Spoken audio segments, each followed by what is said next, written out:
অনেকটাই ভিড় হয়ে গেছে, আমরা পুজো টুজো দিয়ে বেরিয়ে পড়েছি, বেশ ভিড়।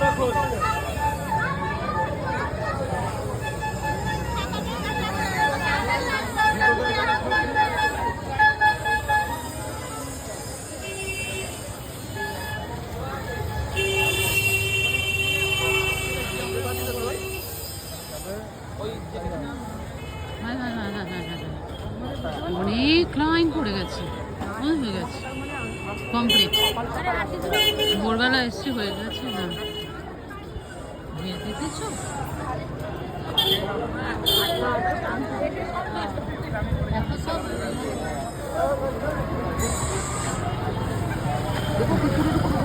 না তুইও বসে আছিস এখানে।